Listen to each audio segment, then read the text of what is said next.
नमस्कार, मी ज्ञानदा कदम. माझा कट्ट्यावरती आपल्या सर्वांचं स्वागत. माझा कट्टा प्रेझेंटेड बाय क्विक हिल आणि Badhekar group, powered by green harvest, bank of Maharashtra, Chandukaka Saraf jewellers, Chitale flavoured milk, Sudhir Mandke light house, Barva skin therapy आणि सोनाई पशु आहार.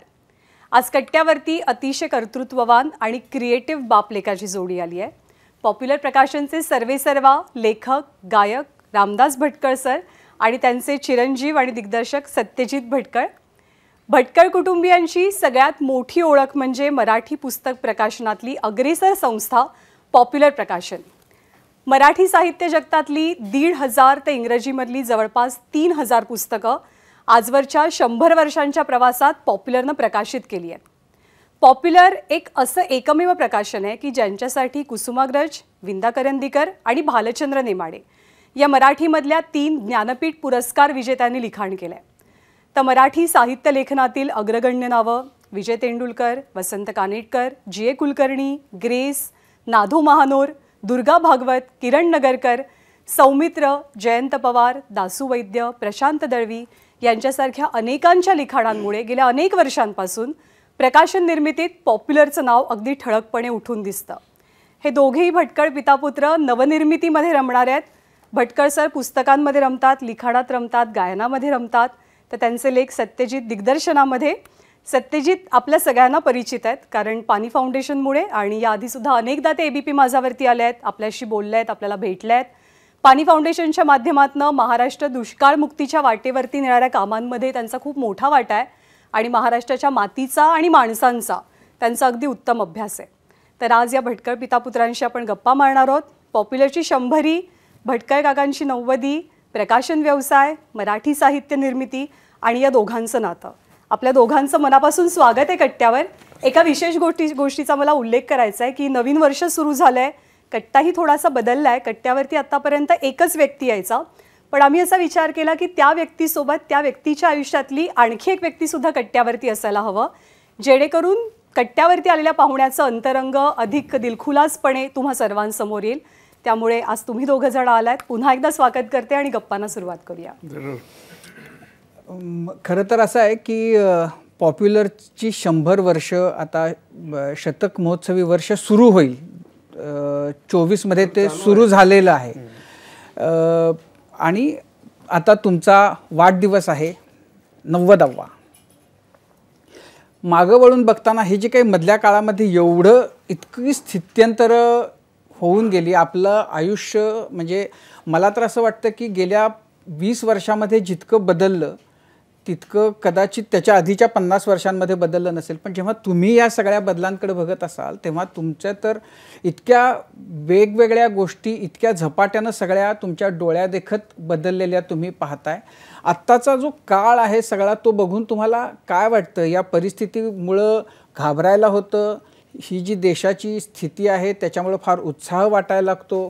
प्रकाशन व्यवसायाच्या पुरतं आपण जर बोलायचं झालं तर त्याच्या समोरची आत्ता जी आव्हानं आहेत त्याच्यामुळं चिंताक्रांत व्हायला होतं का याच्यामध्येही संधी आहेत असं एक काहीतरी आशादायी चित्र मनामध्ये निर्माण होतं? पहिली गोष्ट अशी की आता या इतक्या वर्षानंतर म्हणजे माझं प्रकाशन कार्य 70 वर्ष चालू आहे, तर काही गोष्टी मला खऱ्याच वाटत नाहीत की ह्या माझ्याच आयुष्यात झाल्या. कारण त्या 60-70 वर्षापूर्वी कोणाला भेटलो, काय झालं, कुठली पुस्तकं प्रसिद्ध केली, ती मीच केली का आपलं कुठंतरी वाचलं आहे असं वाटायला लागण्यासारखी परिस्थिती आहे. परंतु तुम्ही जे इतर अनेक मुद्दे मांडले त्याच्यात अर्थात उदाहरणार्थ छपाईची तंत्रच इतकी बदललेली आहेत की मला आता ती समजतही नाहीत आणि समजू शकतील, परंतु मी ठरवलं की ते रोज इतकं बदलतं की आपण त्या भानगडीत पडू नये. ते ज्यांना करायचं ते करतील, मला जे करायचं ते मी करेन. आणि उदाहरणार्थ कंटेंट क्रिएशन जे म्हणतात त्याच्यात काही फारसा फरक पडलेला नाही अजून तरी. आणि त्या दृष्टीनं माझं लक्ष पुस्तकं निवडण्यावर किंवा पुस्तकं लिहिण्यावर याच्यावरच असतं. पण एकूण जो म्हणजे तुमचा जन्म 35 सालचा, तर म्हणजे जेव्हा स्वातंत्र्य मिळालं तर तुम्हाला कळत होतं, ते तुमचं वय होतं साधारण 12-14 वर्षांचं जेव्हा देश स्वतंत्र झाला, तर ती परिस्थिती मग ते म्हणजे डोळ्यामध्ये देश स्वतंत्र करण्याचं स्वप्न असलेली पिढी तुम्ही बघितलीत. नंतर स्वातंत्र्य मिळाल्यानंतर मोठ्या उमेदीनं आता आपण देशाला ह्या टप्प्यावर घेऊन जायचे अशी स्वप्न बघणारी मंडळी जवळून तुम्हाला बघायला मिळाली.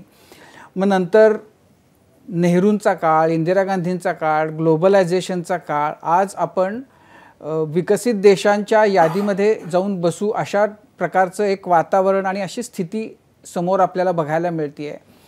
तर समाज या सगळ्यामध्ये बदलत गेला, माणसं बदलत गेली. या सगळ्यामध्ये तुम्हाला म्हणजे सगळ्यात नवल वाटवणारं किंवा म्हणजे ज्याच्याबद्दल असं कसं झालं असं वाटवणारं असं कोणता टप्पा किंवा असं काय सांगण्यासारखं आहे? पहिली गोष्ट अशी की पारतंत्र्यात जन्म झाला ही एका दृष्टीने चांगली गोष्ट झाली आणि ती 12-13 वर्ष मी फार वेगळ्या तऱ्हेनं वाढलो आणि त्यावेळेला आमचे संस्कारही वेगळे होते आणि त्या लहान वयात देखील राजकारण किंवा समाजकारण याच्यात आम्ही गुंतत होतो.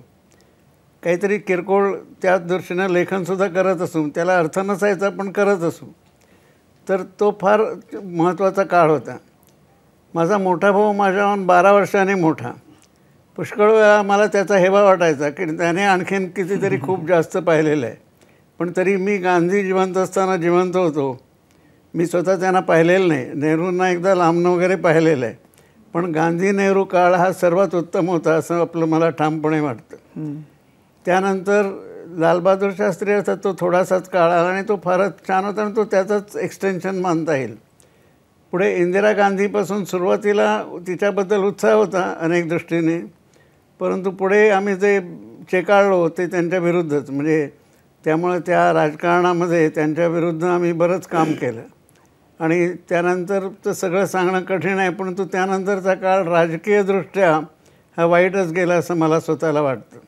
आणि आज जो विकास वगैरे म्हणतात त्याच्यावर माझा काही विश्वास नाही. श्रीमंत अधिक श्रीमंत होत आहेत आणि गरीबच राहत आहेत. त्यांच्याकडे कोणी पाहत नाही. आणि मुंबई जर तुम्ही आजूबाजूला पाहायला आलात तर सगळ्या आता उंच बिल्डिंग्ज आणि सगळ्या 5 कोटी 10 कोटी 20 कोटी 60 कोटी वगैरे अशा घरांच्या किमती हे मला सहनच होत नाही. पण जेव्हा तुम्ही म्हणजे प्रकाशक म्हणून तुम्ही जेव्हा काय म्हणू आपण तुम्ही पहिलं पाऊल ठेवलं तेव्हा तुमचं वय जेमतेम 17 वर्षाचं होतं.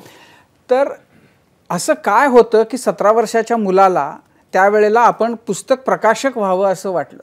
म्हणजे तो काळाचा महिमा होता, तुमच्या कुटुंबाचे संस्कार होते.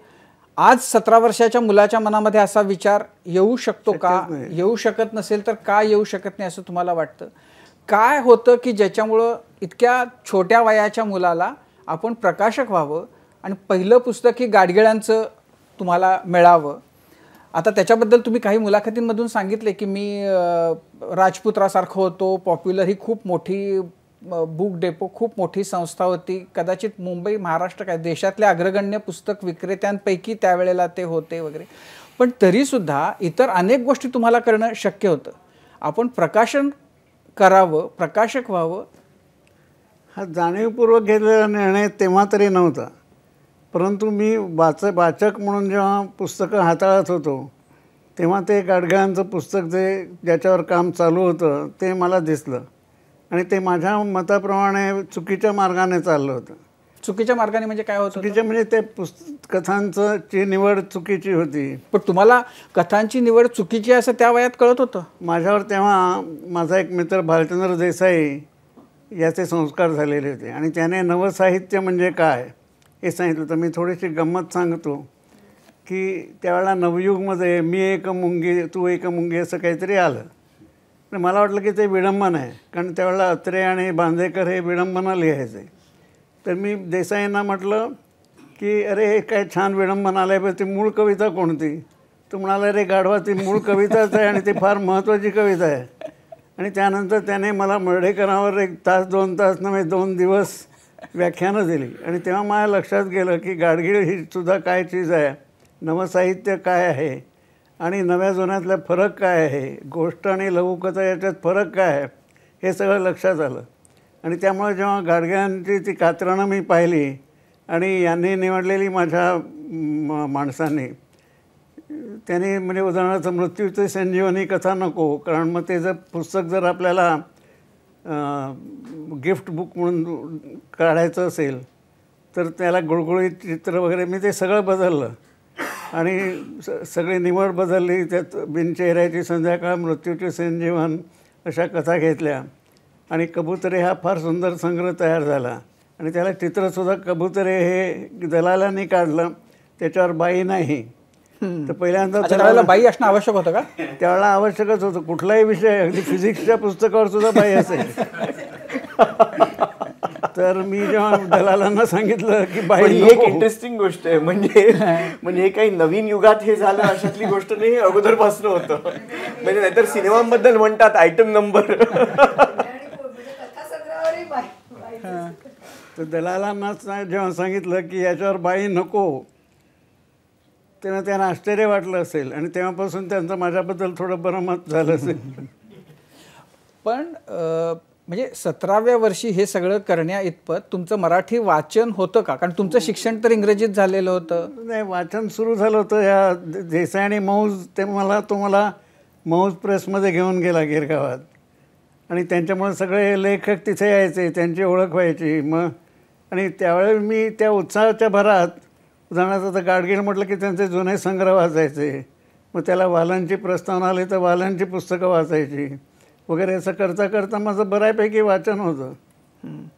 पण तुम्ही म्हणजे मराठीतले जेवढे म्हणून दुर्बोध लेखक आहेत त्या सगळ्यांना तुम्ही त्यांच्या सगळ्या वाङ्मयाला, साहित्याला तुम्ही पुस्तकानं एक दिशा लोकांच्या हातामध्ये ठेवलं. या दुर्बोधवाल्यांच्या बद्दलचं तुमच्या मनातलं जे प्रेम आहे ते कशामुळे आहे? दुर्बोध आणि सुबोध हा मुद्दा नाही, परंतु चांगलं आणि वाईट हे कळण्याइतपत काहीतरी मला अक्कल आलेली होती. आणि त्या दृष्टीनं मी आता उदाहरणार्थ मला लोक विचारतात की तुम्ही महानोर आणि ग्रेस हे अगदी वेगळ्या तऱ्हेचे कवी आहेत, किंवा सुर्वे किंवा दिलीप चित्रे हे सगळे तुमचे लेखक आहेत आणि प्रेमानं केलेले लेखक आहेत, म्हणजे कोणी उगाचच केलेले नाहीत. तर हे का? तर ते सुदैवानं ते सगळे फार मोठे कवी ठरले ना. त्यांच्यानंतरच्या सगळ्या कवींनी त्यांच्या प्रभावाखालीच कविता लिहिली. तर कुठेतरी हे त्यामुळं अमुक तऱ्हेचं दुर्बोध किंवा सुबोध. आता उदाहरणार्थ बहिणाबाईसुद्धा आम्ही प्रसिद्ध केली मुद्दाम मागून घेऊन. म्हणजे ती मुळात आमची नव्हती, परंतु किंवा त्या जिवंत नव्हत्या, पण त्यांची कविता त्याच्यात हे काहीतरी आहे हे माझ्या लक्षात गेलं. नाही, पण असं की म्हणजे ग्रेस किंवा जीए तर असं आहे की म्हणजे आजही लोकांच्या डोक्याला मुंग्या येतात ते वाचताना. तर ते 50 वर्षांपूर्वी तुम्हाला असं की अरे याच्यामध्ये आहे का असं होतं की ते तुम्हाला सापडल्यामुळं ते मोठं झालं? नाही, तसं नाही म्हणणं. ते मोठे होते असं माझ्या लक्षात आलं, हे माझं सुदैव. मी उदाहरणार्थ GNच्या सुरुवातीच्या कथा माझ्या मते वाईटच होत्या, म्हणजे सामान्य होत्या नव्हे, ते वाईटच होत्या आणि त्यांच्याकडे मी दुर्लक्ष केलं. ज्यावेळेला ते चांगलं लिहायला आले त्यावेळेला सुदैवानं त्यांनी मला विचारलं, मी ती स्टोरी सांगितली असेल की त्यांनी त्यांचे वर्गमित्र पांडुरंग कुमटाचे माझे मेव्हणे होते, त्यांना विचारलं की मला एक 150 पानाचं पुस्तक छापायचं आहे, तर किती खर्च येईल? तर कुमठाने सुदैवानं मला विचारलं. मी म्हटलं खर्च वगैरे काय नाही, मला ती कात्रणं पाठवा. आणि तेव्हापासून त्यांच्या सगळ्या उत्तम कथा मीच प्रसिद्ध केलेल्या आहेत. आणि किंबहुना ती जी 8 पुस्तकं आम्ही प्रसिद्ध केली त्यातली प्रत्येक कथा ही अतिशय सुंदर आहे. तर त्यांच्या जन्मशताब्दीच्या निमित्तानं त्यांच्या बहिणीची इच्छा होती की मी एक त्यातनं निवडक कथांचं पुस्तक करावं.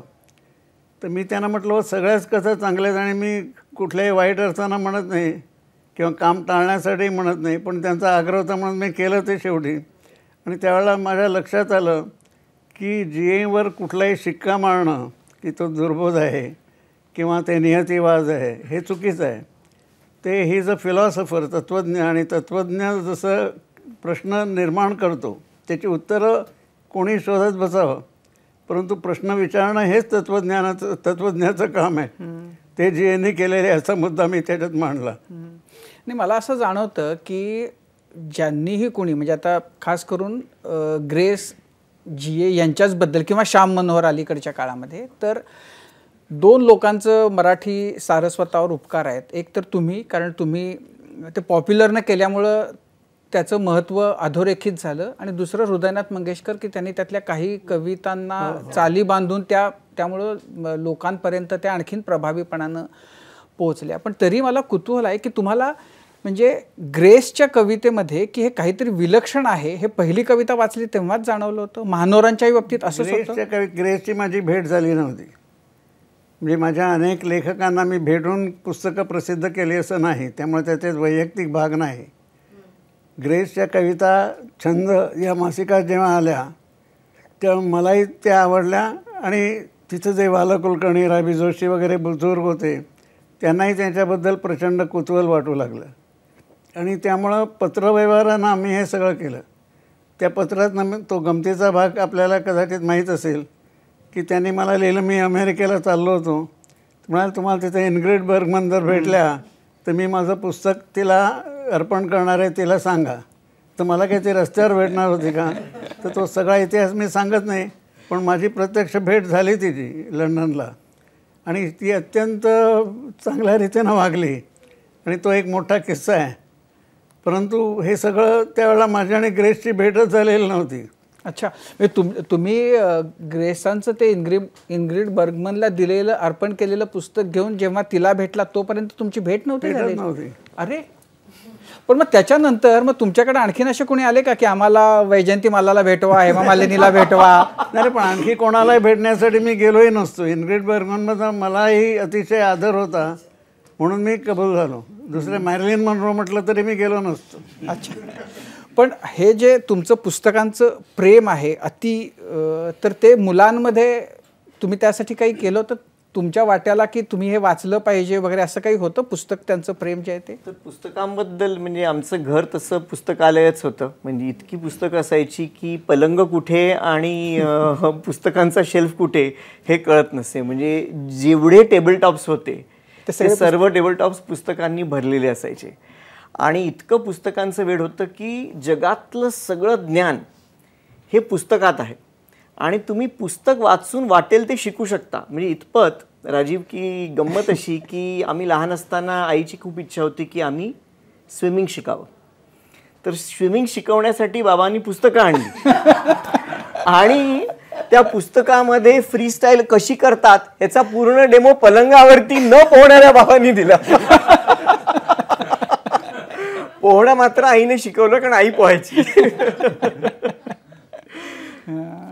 पण म्हणजे तू जे बघतोयस लहानपणापासून बाबा, तर तुला असं कोणत्या गोष्टीच्या बद्दल त्यांच्याबद्दलचं कुतूहल म्हणा किंवा आता त्यांच्याकडे म्हणजे अशी फार कमी लोक आहेत की जे उत्तम लिहितात, उत्तम प्रकाशक आहेत, संशोधक आहेत, गायक आहेत. म्हणजे 17व्या वर्षी प्रकाशक झालेला माणूस 17व्या वर्षी शास्त्रीय संगीत पण शिकतो. तर म्हणजे वडील म्हणून तुझ्यासमोर अशी त्यांची कॅलिडोस्कोप सारखी अशी अनेक व्यक्तिमत्वाचे पैलू आहेत. अगदी खरी गोष्ट आहे. म्हणजे खऱ्या अर्थाने बाबा आणि आम्ही तुकारातच त्याच्याशी बोलतो म्हणे लोकांना कदाचित थोडी ती आक्षेपार्ह वाटेल, पण असं काहीच नाही आहे. तर बाबाला तशा काही बाउंड्रीज नाही आहेत की आपल्याजवळ एक आयुष्य आहे आणि त्या आयुष्याचा आपण जास्तीत जास्त गोष्टी एक्सप्लोअर करण्यासाठी, जास्तीत जास्त अनुभव घेण्यासाठी आपण वापर करावा ही भावना सतत म्हणजे काय म्हणतात त्याला त्याच्या नसानसात आहे. इतपत की त्याचं एक खूप छान ब्रीद वाक्य आहे. तर बाबाचं असं वाक्य आहे की all play is work, all work is play. त्यामुळे असं की मी प्रकाशन व्यवसाय हे माझं काम नाही आहे, हे माझा आनंद घेण्याचं एक साधन आहे. तर त्यामुळे आनंद मग कशाचा घेणं शक्य आहे? तर तो क्रिकेटचाही घेणं शक्य आहे, टेबल टेनिसचा घेणं शक्य आहे, पोहण्याचाही शक्य आहे, गायनाचंही शक्य आहे, संगीतात एक प्रकारचं संगीत नाही तर जगातले जेवढे संगीताचे प्रकार आहेत, फिल्म्स, नाटकं. त्यामुळे मला वाटतं की म्हणजे मी खूप हर्ष आणि मी खूप लकी होतो की आम्हाला अनेक गोष्टींचं खूप लहान वयात आम्हाला एक्सपोजर मिळालं आणि त्याची गोडी लागली की आपण कधीही काही शिकू शकतो, आपल्यामध्ये बस इच्छाशक्ती असली पाहिजे.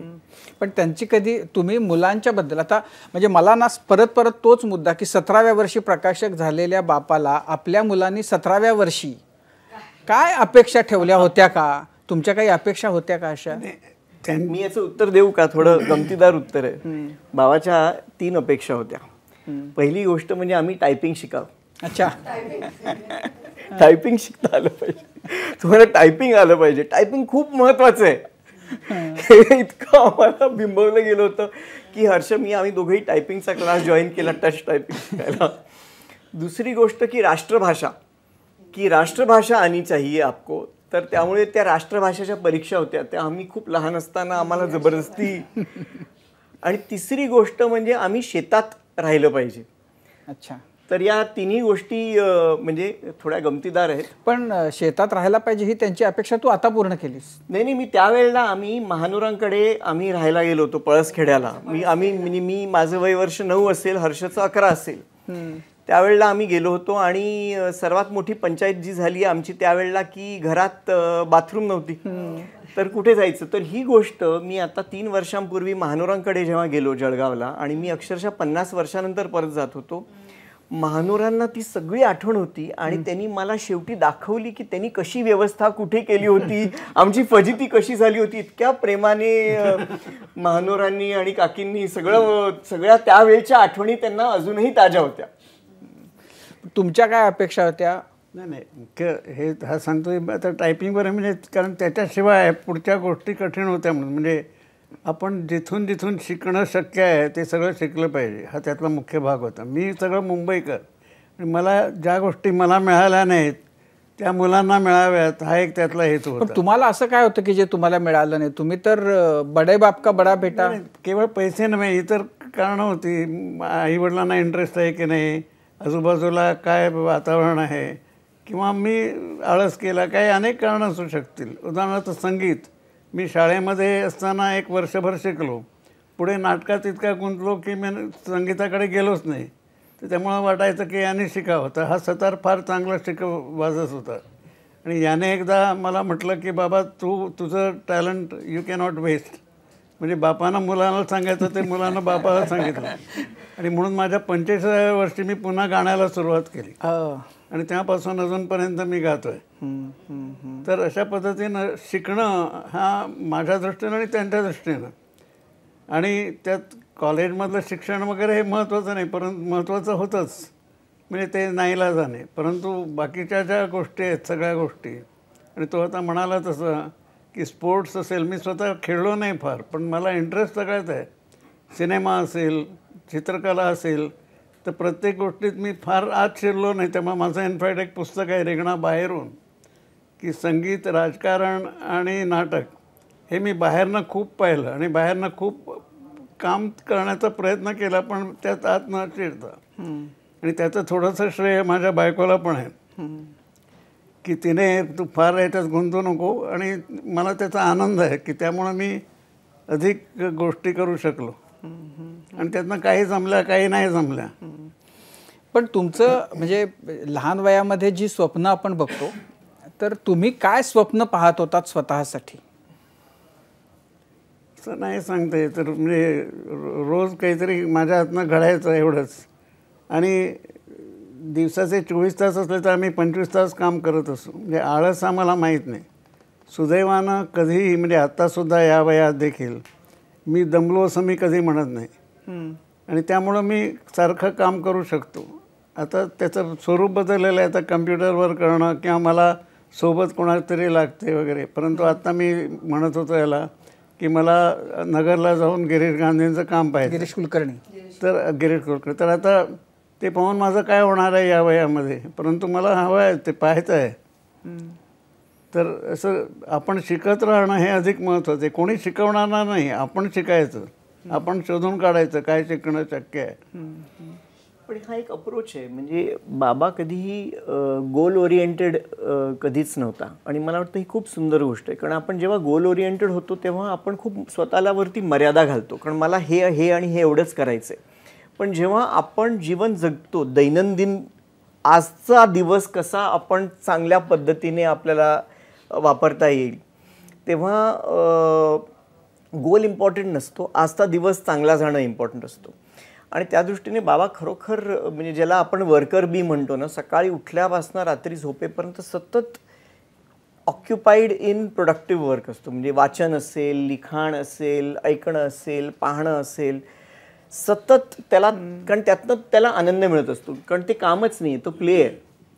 तर हा एक स्वभाव गुण अगदी अगोदरपासून आहे. आणि त्याचा म्हणजे आम्हाला त्याचा थोडा त्रासही झाला.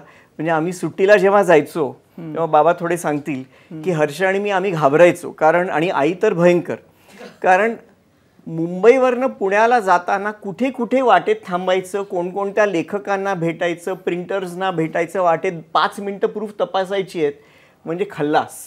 5 मिनटं प्रूफ तपासायची आहेत म्हणजे 2 तास किमान त्या प्रिंटिंग प्रेसमध्ये आहेतच. त्यामुळे कुठेही आम्ही एका जागेतनं दुसऱ्या जागेला जाण्यासाठी 10 जागा फिरूनच तिकडे पोचायचो. तर ते थोडं दंगलमध्ये कसं आहे ना की बापू जीने के लिए बडे हानिकारक आहे, तशातला प्रकार असायचा. पॉप्युलर बद्दल मला विचारायचं होतं की म्हणजे पुस्तक जेव्हा मी कधी हातात घेते तेव्हा ते नाव पॉप्युलर, म्हणजे आपण जनरली असं म्हणतो की ही गोष्ट पॉप्युलर झाली म्हणजे प्रसिद्ध झाल्याच्या नंतर, ते पॉप्युलर नाव कसं का द्यावं असं वाटलं एकतर, आणि तो हत्ती ते सांगतो. आणि त्यावरनं 1-2 गोष्टी मला सांगाव्याशा वाटतात. पहिली गोष्ट की आम्ही, माझ्या वडिलांनी जेव्हा दुकान सुरू केलं तेव्हा त्या परिसरामध्ये पॉप्युलर फार्मसी ही त्यांच्या एका मित्राने सुरू केलेली लोकप्रिय होती. त्यामुळे साहजिकच त्यांनी पॉप्युलर बुकडेपो नाव दिलं असेल आणि ते मग चिकटलं.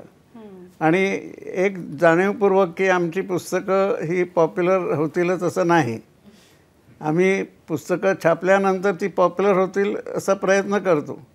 परंतु पॉप्युलर आहे म्हणून मी कुठलंही पुस्तक छापलेलं नाही.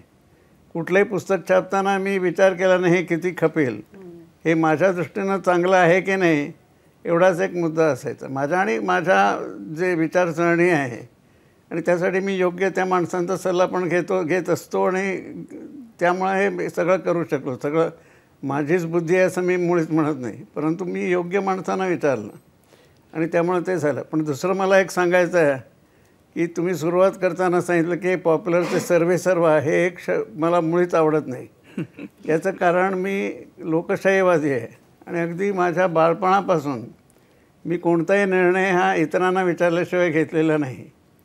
म्हणजे माझ्या काम करणाऱ्यांनी चुका केल्या तरीसुद्धा मी त्या सहन करतो, परंतु त्यांना निर्णय घेऊ देतो.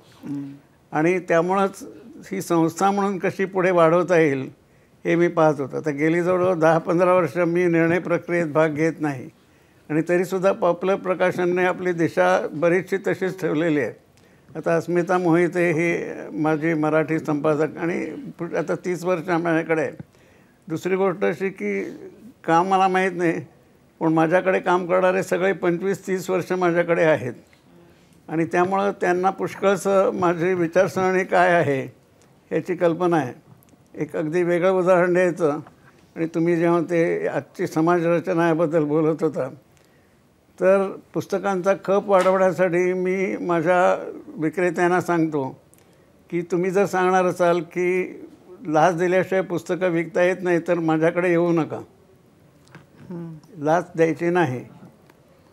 काहींनी माझ्यावर हा ठपकासुद्धा ठेवला. ते म्हणाले तुम्ही काय करता, आम्हाला काय करायचं, तुमचं काम जास्त पुस्तकं विकणं हे आहे आणि त्यामुळं लेखकांचं नुकसान तुम्ही करता. म्हटलं तर तसं असेल तर तुम्ही दुसरी व्यवस्था करा, पण मी आहे असंच वागणार आहे. तर हे या 2 गोष्टी मला या निमित्तानं सांगायचं. त्यामुळे पॉप्युलर हे नाव आलं खरं, पण ते पॉप्युलर या लोकप्रिय या अर्थानं नाही, त्याला पॉप्युलरला आज वेगळा अर्थ काहीतरी निर्माण झालेला आहे. पण त्याच्याबरोबर दुसरा प्रश्न जो होता हत्ती, तो हत्ती कुठून आला? हत्तीचं सगळं श्रेय हे द ग गोडसे या चित्रकारांना आहे. 1962 साली, म्हणजे मी 61 साली इंग्लंडला जाऊन प्रकाशनाविषयी काही गोष्टी शिकून आलो आणि त्यानंतर माझ्या वडिलांनी माझ्यासाठी वेगळी जागा घेतली. म्हणजे पॉप्युलर बुकडेपो लॅमिंग्टन रोडवर होता, तर हे ताडदेवला एक प्रशस्त जागा माझ्यासाठी घेऊन ठेवली आणि ती माझ्या ताब्यात दिली. म्हणजे पॉप्युलर प्रकाशन हे त्याचं प्रकाशनाचं युनिट आणि भटकर बुक्स इंटरनॅशनल हे होलसेलिंग ज्याला म्हणतात, ही 2 युनिट्स मला त्यांनी दिली आणि ती ताडदेवून चालवायची.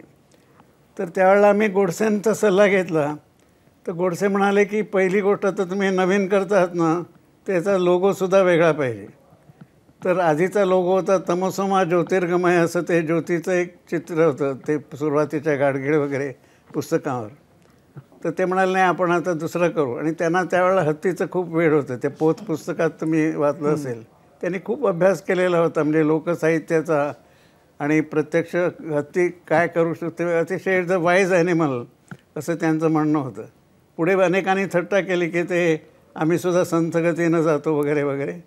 परंतु तरी आता किती 60-70 वर्ष झाली तो हत्तीच आमच्या पुस्तकात. त्यांनी हत्ती सांगितलं तर तुम्ही हत्ती घेतलं का तुम्ही, की आम्हाला घोडा पाहिजे, सरस्वतीचं वाहन म्हणून मोर पाहिजे वगैरे असं तुम्ही काही सांगितलं ना. पहिली गोष्ट मी लोकशाहीवादी आहे. एकदा त्यांना विचारल्यावर आणि त्यांनी कारणं सांगितल्यावर ते स्वीकारणं हे आवश्यकच होतं. आणि ते पुन्हा गोडसेंची मजा सांगतो. ते म्हणायचे की नाही तर मग तुम्ही करा. अच्छा. म्हणजे मग काहीच करणार नाही. तसं फार नंतरची गोष्ट, आम्ही श्रेयस मालिका केली आमच्या म्हणजे ज्याला मॉडर्न क्लासिक्स म्हणतात अशासाठी. तर त्यावेळेला मी चिरंतन असं नाव आमच्या डोक्यात होतं. तर त्यांना म्हटलं ते चिरंतन जास्त बरं नाही का. ते म्हणाले करा ना तुम्ही. ते मग मी काय करणार नाही. म्हटलं नाही भाऊ तुम्ही सांगता श्रेयस न श्रेयस. तर आमचा त्यांच्यावर खूप विश्वास आणि त्यांचाही आमच्यावर प्रचंड प्रेम. तो मगासचा जो मुद्दा होता तो तुम्ही त्या बर्गमनला भेटलात, तर तुम्ही असं म्हणजे सगळ्याच लेखकांचे असे हट्ट लाड पुरवायचा प्रयत्न असतो. आता असे इतका जगावेगळा लाड म्हणजे हट्ट कोणी धरलेला नव्हता. आणि ह्याने हट्टही नाही, त्यांनी आपलं एक पत्र मला लिहिलं. पण म्हटलं जर शक्य आहे तर का नाही. पण त्याची चर्चा झाली असेल ना खूप त्यावेळेला. मग त्याच्यानंतर तुमच्या बाकीच्या लेखकांनी काही हट्ट धरले की नाही तुमच्याकडे? प्रत्येकाला एवढा म्हणजे मोठमोठे नट किंवा मोठमोठे, पण मी वेगळ्या कारणाने मोठ्या लोकांना भेटलेलो आहे. उदाहरणार्थ इंग्लंडचे पंतप्रधान क्लेमेंट ॲटली यांना मी माझ्याच कुतूहलापायी भेटलो. त्यावेळेला अर्थात ते निवृत्त होऊन एकटेच राहत होते आणि सगळं संपलेलं होतं. परंतु बटलर एक होता बरोबर. पण मी मुद्दाम भेटून आलो, फोटो वगैरे काढला आणि सगळं. पण काय तुमचं बोलणं झालं मग? मी काय त्यांना विचारायला गेलो नव्हतो. मला त्यांच्याबद्दल प्रचंड आदर म्हणून भेटायला गेलो होतो. परंतु ते आपणच म्हणाले की I didn't want we didn't want India so I said take the वगैरे असं उगाच म्हणजे त्यांनी लिहिलेलं पण आहे.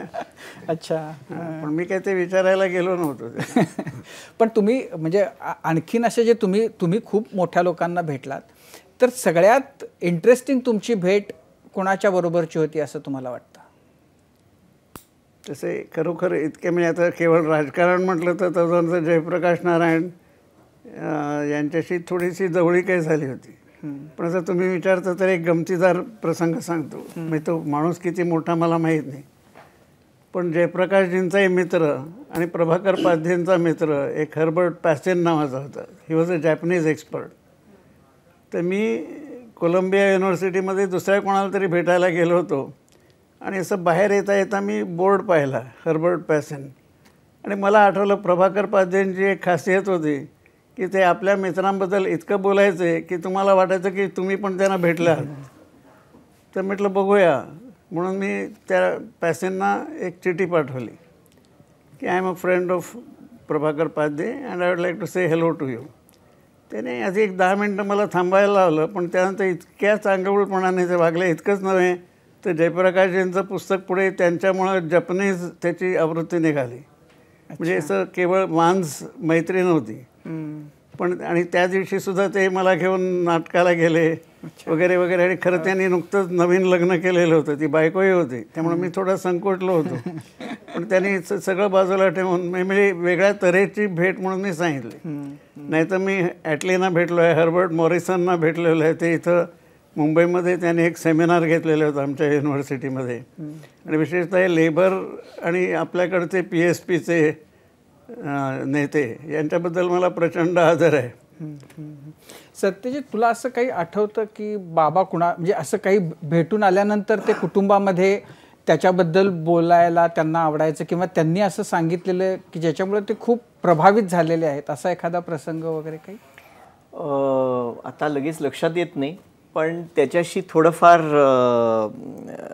म्हणजे बाबांबद्दल थोडंफार प्रकाश टाकणारा एक प्रसंग मी सांगतो की बाबांना एकदा फोन आला त्या काळात इंटरनॅशनल कॉल येणं बाहेरनं म्हणजे खूप मोठी घटना असायची. तर तो कॉल डॉक्टर श्रीराम लागूंचा होता. अच्छा. आणि ते पोचले होते माउंट किलिमंजारोला. आणि बाबांना माहिती नव्हतं की डॉक्टर लागू तिकडे पोचले. तर ते म्हणाले येतोस का? तर बाबा म्हणाले मी येतो ना, कुठे यायचं? तर ते म्हणाले माउंट किलिमंजारोला. तर मग हो. तर नंतर मग मी आता माझं पुस्तक नवीन जे झालं आहे त्याच्यात त्या लेखात लिहिलं आहे. तर मी त्याला लिहिलं की तू पुढे हो, मी आलोच. प्रत्यक्ष जाणं मला कठीण होतं वेगवेगळ्या कारणाने. म्हणजे त्यावेळेला ऑफिसमध्ये मी इतका गुंतलो होतो की केवळ मनोरंजनासाठी एक 8 दिवस काढणं किंवा तितका खर्च करणं या दोन्ही गोष्टी मला शक्य नव्हत्या. पण मी त्याला म्हटलं तू पुढे हो, मी आलोच. पण त्याच्यामागे एक फिलॉसॉफी आहे. ती फिलॉसॉफी अशी आहे की एखादी गोष्ट आपल्याला इन स्पिरिट करावीशी वाटते तर आपण कुठेही स्वतःवरती आपण ते बंधन घालू नये की आपण कसं करणार, काय करणार. तर त्यामुळे आमच्या घरात त्याला एक शब्द पडला की हा किलिमंजारो विषय की आपल्याला तत्वतः करायचं आहे, कदाचित लगेच जमणार नाही. पण त्यामुळे पण ह्याने तुम्ही जो प्रश्न विचारला तर मला एक दुसरं उत्तर सुचलं. ते आता या नवीन पुस्तकात लिहिलं आहे म्हणून. ते कुरियन यांच्यासाठी मी एक प्रोजेक्ट केला. आणि तेव्हा हे ॲनिमल हजबंड्री आणि मिल्क कोऑपरेटिव्स याबद्दल 3 वर्ष मी इतकं काम केलं आणि सगळ्यांना भेटलं. म्हणजे अगदी मोरारजी देसाईपासून ते ॲनिमल हजबंड्रीच्या ह्याच्यात किंवा आर्टिफिशियल इन्सेमिनेशन करणारे फार्मर्स देशात सगळ्या ठिकाणी, पंजाब अनेक ठिकाणी जाऊन फार्मर्सना भेटणं, त्याची भाषा येवो न येवो हे सगळं आम्ही केलं. आणि तेव्हा मात्र गाय म्हटलं की मी भयंकर एक्साईट होत असे. गुरं म्हटलं की हा चालला असं आपल्या यांच्या मुलांचं सगळं चालायचं. खरं तर आपल्या त्या लंडनमधल्या प्रसंगाबद्दलच्या गप्पा सुरू आहेत म्हणून मला खूप उत्सुकता निर्माण झाली आहे की तुम्ही पहिल्यांदा मग ग्रेसांना भेटले तेव्हा तुमच्या काय गप्पा झाल्या होत्या? म्हणजे तुम्ही आधी जाऊन आले होते. बरं, आम्ही ग्रेसांबद्दल इतकं ऐकलंय. पहिली गोष्ट म्हणजे इनग्रिड बर्मन, त्यांनी सांगितलं तर मला इनग्रिड बर्मनचा फोटो आणा आणि तिची सही आणा आणि तिला सांगा वगैरे. तर मी आदल्या दिवशी लंडनला अनेक ठिकाणी पाहिलं. का मला माहीत नाही, कुठल्याही दुकानात मला तिचा फोटो मिळाला नाही. तर तिला तिच्या नाटकाचे 2 प्रयोग होते आणि तिनं कळवलं होतं की तुम्ही पहिला प्रयोग पहा आणि दुसऱ्या प्रयोगात तो 20च मिनटामध्ये आहेत, त्यावेळेला तुम्ही त्या डोअरपाशी येऊन थांबा. आणि खरोखर कोणीतरी वाट पाहत होता, मला आत घेऊन गेलं वगैरे वगैरे. नाही पण हे कसं झालं? म्हणजे इनग्रिड बर्गमनला तुम्ही पत्र कसं लिहिलं? तर तो संबंध स्टोरी सांगतो. खरं म्हणजे मी लंडनला गेलो आणि तिथे वर्तमानपत्रात मी मुख्यतः नाटकं कुठले ते पाहत असे. त्यात बघतो तर मंथ इन द कंट्री नावाच्या नाटकात ती काम करत होती. आणि म्हटलं आता तिला भेटणं शक्य आहे, ती कुठे आहे मला माहिती आहे. आता कसं भेटायचं एवढाच प्रश्न राहिला. आणि मला तर फ्रँकफर्टला बुक फेअरसाठी जायचं होतं. तर मी गेलो तिकडे आणि मी अस्वस्थ होतो. म्हटलं की माझ्या मित्रासाठी एवढं काम करायचं आहे आणि शक्य आहेत आणि मी न करता परत जाणार का? तर मी आधी चौकशी केली की माझ्या तिकिटावर परत मला लंडनला जाऊन पुढे मुंबईला येता येईल का? ते म्हणाले हो. तर मग मी एक माझ्या वाईट अक्षरामध्ये कागद घेऊन आणि पेन घेऊन पत्र लिहिलं आणि केअर ऑफ दॅट थिएटर असं पाठवलं. आणि त्याची एक प्रत, त्यावेळेला झेरॉक्स वगैरे नव्हती, पण ती प्रत काढली आणि ती माझी मैत्रीण तारा बनारसे तिकडे लंडनला होती, तिला पाठवली. हां. तर तिने त्यांना फोन करून ते सगळं व्यवस्थित झालं. दोघांना एकमेकांचे फोन वगैरे दिले होते आणि त्यामुळं तिच्याकडे हा निरोप होता की तू असं असं ये.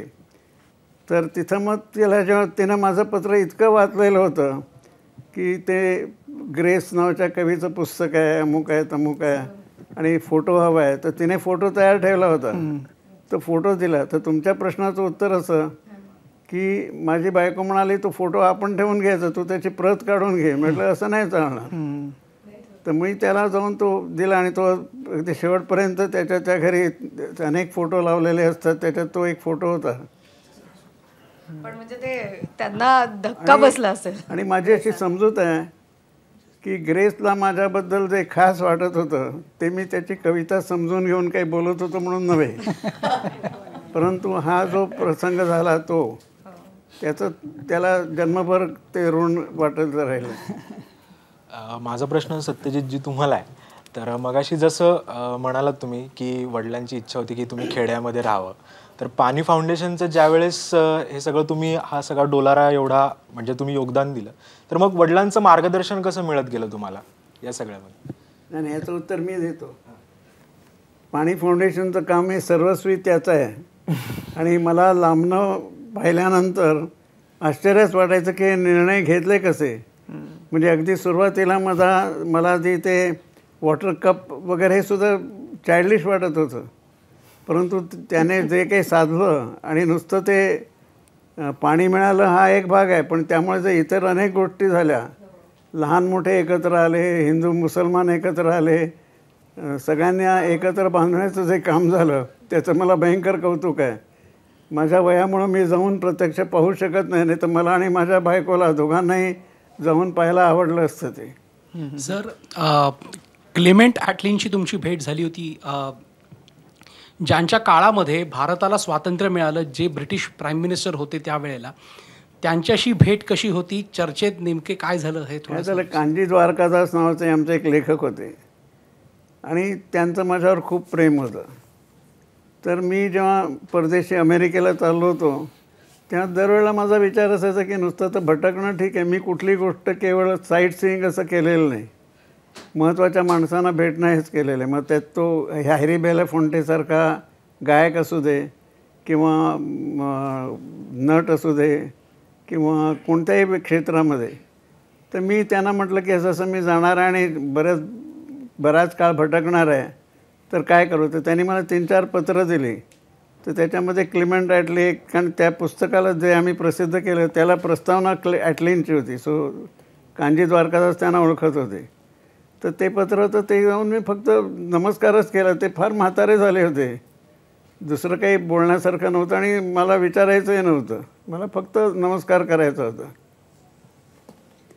खरं तर आपण आधीच्या गप्पांमध्येच विषय निघाला होता आणि तुम्ही म्हणाले की एखादं पुस्तक पॉप्युलर व्हावं म्हणून मी काही काढत नाही, पण तरीही एखादं पुस्तक गाजलं किंवा खूप लोक त्याची चर्चा करताहेत असं जेव्हा होतं त्या पुस्तकाबद्दल, तेव्हा काय होतं प्रकाशकाच्या मनात? म्हणजे काय असतं की आपण एक खूप लोकांपर्यंत चांगला विषय म्हणा किंवा खूप वाचलं जात आहे, गाजत आहे पुस्तक असं? त्यांनी काही पुस्तकं, आता उदाहरणार्थ दुर्गाबाईंचं अगदी सुरुवातीचं मी सांगतो आहे की ऋतुचक्र हे अतिशय ग्रेट पुस्तक आहे. त्या मानानं त्याचं सेन्सेशन झालं नाही, म्हणजे ते अजूनही चालू आहे, तर 50 वर्षानंतरसुद्धा, आणि ते चांगलं आहे असं सगळेजण मानतात. परंतु ज्या अर्थानं स्वामी किंवा पु ल देशपांडेंची पुस्तकं लोकप्रिय झाली तशी ती होत नाहीत. त्याचं मला दुःख वाटत नाही, परंतु आश्चर्य वाटतं थोडंसं. परंतु एखादं हिंदूसारखं अतिशय यशस्वी होतं, किंवा धनंजय कीरांचं आंबेडकर चरित्र, की जे आता किती 50 वर्ष झाली, ते दरवर्षी आम्ही ते परत छापतो. तसं झालं की खूप बरं वाटतं आणि त्याच्यामुळं आम्ही काम करू शकतो. त्यामुळं न खपणारी, म्हणजे पुशी रेग्यांचा पुष्कळ कविता संग्रह 700 प्रती जायला 14 वर्ष लागली. हे मी करू शकतो कारण इतर कुठली तरी पुस्तकंही चांगली जातात म्हणून. पण भटकर सर, गेल्या या 40-50 वर्षात जी म्हणजे सगळ्या प्रकाशकांची पुस्तकं आली, तुम्हाला कोणती वाटतात की अगदी मैलाचे दगड ठरलेली पुस्तकं आहेत जी म्हणजे अगदी वाचकांसाठी? ही यादी इतकी मोठी आहे की सांगणं खरंच कठीण आहे. मी काहींची तर सगळीच पुस्तकं, म्हणजे आता उदाहरणार्थ जे कुलकर्णी यांचे 8ही संग्रह ग्रेट आहेत, प्रश्नच नाही. किंवा ग्रेसांचे कविता संग्रह सगळे ग्रेट आहेत. त्यांची 6 गद्य पुस्तकं आहेत, ती कदाचित सगळी सारख्या प्रतीची नसतील, पण कवितांचे आहेतच. त्याच्यानंतर म्हणजे कादंबऱ्यांपैकी वेगवेगळ्या लेखकांचे एक आता थँक्यू मिस्टर ग्लाड असेल किंवा त्यांचे 2ही पुस्तकं अनिल बर्वे, अशी जवळजवळ 10-12 पुस्तकं कादंबऱ्यांची. मी कादंबरी हा काय आमचा मोठा स्ट्रॉंग पॉईंट नाही. आता नाटकामध्ये आम्ही गिरीश कार्नाड प्रसिद्ध केलेले आहेत, तर त्यांची सगळी नाटकं आहेत. तेंडुलकरांची सगळी 28 नाटकं केले आहेत. ते सगळे ग्रेट असतील असं नाही, पण त्यातली बरीचशी आर लँडमार्क्स. म्हणजे असं मी परवाच बसून केले होते, तर 15 नाटकं, 10 कादंबऱ्या अशी मी तूर्त यादी केली. म्हणजे 100-150 तरी ऑल टाईम ग्रेट पुस्तक आहेत. बेडेकरांचं आत्मचरित्र, एक झाड दोन पक्षी, एक झाड दोन पक्षी. एक झाड दोन पक्षी किंवा भूमिकन्या सीता वरेरकरांचं नाटक. These are all time great books. असं मी विचारलं तर म्हणजे मी विचारूही नाही आणि तुम्ही तसंच ते विचारणंही गैर आहे की असा कोणता लेखक असं तुम्हाला दिसतो की ज्याचा वकूब नव्हता पण फार प्रसिद्ध झाला, तो मी विचारणार नाही. पण असा कोण लेखक होता की जो खूप थोर होता पण मराठी वाचकांना त्याचं मोठेपण कळलं नाही? असे आहेत काही. आता तो थोर वगैरे शब्द म्हणणार नाही मी, परंतु मी कुठल्या तरी विश्वासानं एक पुस्तक प्रसिद्ध केलं. त्याचं नाव श्रीधर, ते नावही आता आठवत नाही, परंतु तो मी इंग्लंडला जाणार होतो त्याच्या थोडे दिवस आधी एक माणूस आला आणि त्याने काहीतरी अशा वह्या दिल्या, म्हणाले बघा. तर त्याचं अक्षर वाईट, लिहिणं वाईट, पण ते 15-20 पानं वाचली, त्यात काहीतरी मला वेगळंपणा वाटला. तर त्यावेळेला मी 3-4 महिने बाहेरगावी जाणार होतो. तर मी हरिभाऊ मोठे माझे मित्र, त्यांना म्हटलं की तुम्हाला देतो हे, वाईट असेल तर तुम्ही माझ्या ऑफिसला सांगून परत करा, तुम्हाला त्यात काही आहे असं वाटलं खरोखर तर ते ठेवून द्या, मग मी आल्यावर पाहतो. तर आल्यावर मी ते प्रसिद्ध केलं. अनेकांना ते पटलंच नाही, म्हणजे वालं वगैरे तर माझ्यावर भयंकर नाराज झाले. परंतु मला असं अजूनही वाटतं की त्या कादंबरीमध्ये नाही असं काही नव्हतं. त्याची बॅकग्राऊंड थोडीशी वीर धवलसारखी वगैरे त्या काळात होती, म्हणजे आणि त्याच युद्धाबद्दल त्याने जवळ 20-25 पानं इतके तपशिलात लिहिले होते की मला चाटच पडलो. तो अत्यंत बावळट मुलगा होता, त्याला काहीही येत नव्हतं, म्हणजे टायपिंग येत नव्हतं, प्रूफ रिडिंग येत नव्हतं, म्हणजे त्याला. आणि तो एक दिवस म्हणाला तुम्ही जर मला नोकरी दिली नाही तर मी आत्महत्या करेन. म्हणून मी शेवटी ठेवला त्याला आणि त्याचंच पुस्तक तपासतायला सांगितलं. आणि ती मोठी चूक झाली, कारण त्याला ते प्रूफ रिडिंग येत नसल्यामुळे ते वाईट छापलं गेलं आणि सगळं म्हणजे सगळ्याच बाबतीत ते पुस्तक वाईट ठरलं. त्यानंतर पुढे त्यानं काहीच लिहिलं नाही, पण हा विषय जो होता त्याबद्दल त्याला सगळ्या गोष्टी माहीत होत्या. म्हणजे आम्ही मुद्दाम एकदा त्याला सांगितलं की ऑफिसमध्ये सगळ्यांना एक्सप्लेन कर हे काय कादंबरी आहे. प्रत्येक तपशील त्याला अगदी बरोबर माहीत होता, म्हणजे ते दुसऱ्या कोणी लिहून दिलेलं वगैरे नव्हतं.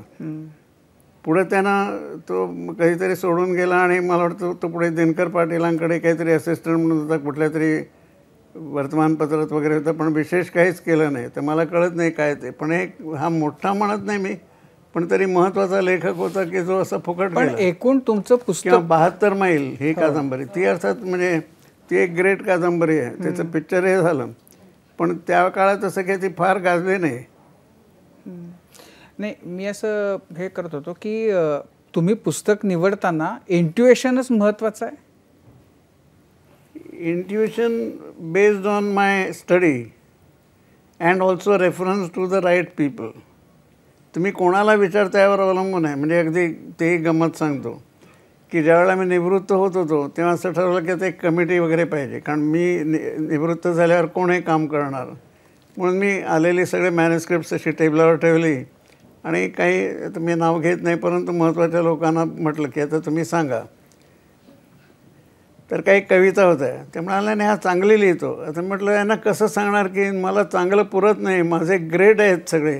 म्हणजे ग्रेस आणि महानोर किंवा सुर्वे आणि यांना तुम्ही किंवा करंदीकर यांना तुम्ही चांगलं नुसतं म्हणू शकत नाही, ते कुठेतरी त्याच्या पलीकडचं आहे. तसे मला पाहिजेत, चांगले लिहिणारे पुष्कळ आहेत. पण हे सगळे ग्रेट एकाच काळामध्ये तुमच्याकडेच कसे आले? काही प्रमाणात एकामुळे दुसरं, दुसऱ्यामुळे तिसरं असं झालं. दुसरं म्हणजे आता हे थोडं दुसऱ्यांबद्दल बोलणं आलं आहे, परंतु मौज हे अर्थात मौजेकडे सगळे चांगले लेखक होते, त्यांना काही मर्यादा होत्या. मलाही खरं म्हणजे होत्या, पण मी त्या झुगारून दिल्या आणि त्यामुळे मला चांगले लेखक मिळत गेले.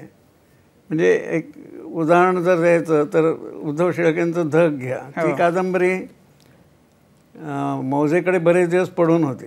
ती पण एक मैलाचा दगड म्हणता येईल. म्हणजे मराठीतल्या सर्वश्रेष्ठ कादंबऱ्यांमध्ये धग. तर एक दिवस संध्याकाळी ऑफिस बंद होण्याच्या सुमाराला उद्धव शेळके आणि केशव मेश्राम असे माझ्या ऑफिसमध्ये आले. शेळकेंना मी पहिल्यांदाच भेटत होतो. ते म्हणाले की ही माझी कादंबरी आणि मला याच्यावर निर्णय उद्या पाहिजे. तो म्हणाला की हे योग्य नाही हे मला कळतं, परंतु मी फक्त 3 दिवस रजा घेऊन आलो आहे अमरावतीहून, आणि तुम्ही जर नाही म्हटलं तर मी पुण्याला जाऊन कोणतरी प्रकाशक शोधणार आहे. पण ती शिपूंकडे बरेच दिवस होती, त्यांना वेळच झाला नाही वाचायला. तर मी थोडीशी वाचली रात्री, परंतु ती संबंध वाचणं कठीण होतं. पण मी रिस्क घ्यायचं ठरवलं. काही लोकांना विचारलं, ते म्हणाले नाही शिळका चांगला लेखक आहे, आणि मी तो धोका पत्करला. आणि तुम्ही म्हणता त्याप्रमाणे मैलाचा दगड आहे. मला कसं विचारायचं होतं तुम्हाला की तुम्ही फक्त ना पुस्तक नाही दिलं, म्हणजे त्यातलं आतमधलं कॉन्टेंट किंवा लिखाण ते तर अर्थात दर्जेदार होतं, पण तुम्ही त्याचं बाह्यरूप जे ना ते पण खूप क्रिएटिव्ह पद्धतीनं सादर केलं. ते बदल कसे होत गेले, ते कसे सुचत गेले? आता तिथेही परत उदाहरणार्थ आता हे कोणाबद्दल बोलणं वाईट, परंतु तरी बोलतो होता ते म्हणजे आता दलाल मी उदाहरण दिलं.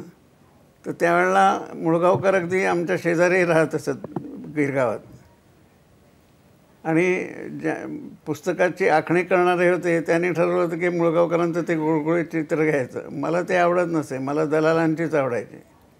तर मी त्याप्रमाणे दलालांकडे गेलो. पुढे गोडसेंकडे जेव्हा गेलो तेव्हा गोडसेसुद्धा तेव्हा एव्हरेस्ट कंपनीत काम करत होते. ते पंख कादंबरीचं त्यांनी जेव्हा चित्र केलं तर त्याच्यातही असं होतं की ते बाईला फारसं स्थान नव्हतं, आणि खरं ते सहसा बाई टाकत नसत, पण त्यांनी सुरुवातीला केलेली बाई त्यात टाकली. मी त्यांना म्हटलं या कादंबरीत तिला फार महत्त्वाचं स्थान नाही. तर ते सुरुवातीला त्यांनी असंच मला सांगितलं, मग पुढच्या मंगळवारी देतो किंवा कदाचित देणारही नाही. मी काय विचारलं नाही याचा अर्थ काय. पुढच्या मंगळवारी गेलो, त्याने मला हवं तसं ते करून दिलं. तसं म्हणजे यामध्ये कुठंतरी इनपुटिंग माझं पण आहे. म्हणजे मी त्याच्यात कुठंतरी जसं लेखनात मी म्हणणार नाही, परंतु पुस्तक कोणत्या पद्धतीनं ते लोकांसमोर ठेवावं, तर ते पुस्तक वाचतानाच माझ्या डोळ्यासमोर असायचं की कोण चित्र काढेल, कसं काढेल, काय असावं वगैरे. काही चुकाही झालेल्या आहेत, परंतु तरी पुष्कळ वेळा त्यामागे काहीतरी एक विचारसरणी होती. पण पुस्तक एडिट करणं चांगल्या म्हणजे आलेला मजकूर, तर ही त्याही वेळेला अर्थातच पद्धत असेल का, म्हणजे आणि किती होती, म्हणजे की आलेला मजकूर एडिट करून त्याला सजवून चांगल्या पद्धतीनं वाचकांपर्यंत पोहोचवणं? एडिट म्हणजे अर्थात कॉपी एडिटिंग वगैरे हा वेगळा भाग आहे, तो मेकॅनिकल आहे. परंतु प्रत्यक्ष नव्यानं लिहिणं की आय ऑलवेज कन्सिडर्ड की प्रकाशक हा पहिला वाचक आहे, आणि त्यांना वाचून आपल्याला काय वाटतं ते सांगावं. ते लेखकाला पटलं तर ठीक, नाही पटलं तर नाही. मग तुम्हाला अजिबातच आवडलं नसेल तर तुम्ही नाही म्हणा, परंतु माझ्यासाठी हे बदला असं करायचं नाही. आणि अशा पद्धतीनं आम्ही एडिटिंग करत आलो. पण तुम्ही पण काही पुस्तकं सांगतो की काही पुस्तकांच्या बाबतीत कुठंतरी मी घडवलेली आहे तसं म्हणायला हरकत नाही. म्हणजे उदाहरणार्थ ज्यांची आयुष्य, विशेषतः आत्मचरित्राच्या बाबतीत, की ज्यांची आयुष्य मी पाहिलेले आहेत, त्यांना मी सांगत होतो अरे हे महत्त्वाचं आहे, तुम्ही सांगितलेलं नाही, तर हे तुम्ही का नाही लिहित वगैरे. अशा पद्धतीनं ती क्रिएटिव्ह एडिटिंग ज्याला म्हणतात अशा पद्धतीचं केलेलं आहे. परंतु हे नको असं क्वचित मी सांगितलेलं आहे. सर, तुमच्याकडे नेमाडे कसे आले? म्हणजे नेमाड्यांचं पहिलं पुस्तक तर देशमुखांनी कंपनीनं काढलं नाही, पुढचंही नाही आमचं. पुढची 4 पुस्तकं. परंतु काही लेखकांच्या बाबतीत तुम्ही हा प्रश्न विचारला, मला आनंद झाला. कारण काही लेखकांच्या बाबतीत मला असं वाटत होतं की मी जरी त्यांची पुस्तकं प्रसिद्ध केली नाही तरी ते माझे लेखक आहेत. त्यात तेंडुलकरांची सुरुवातीला माझ्याकडे नव्हती, नेमाड्यांची माझ्याकडे नव्हती, पण ते माझे लेखक आहेत अशी माझी पक्की भावना होती.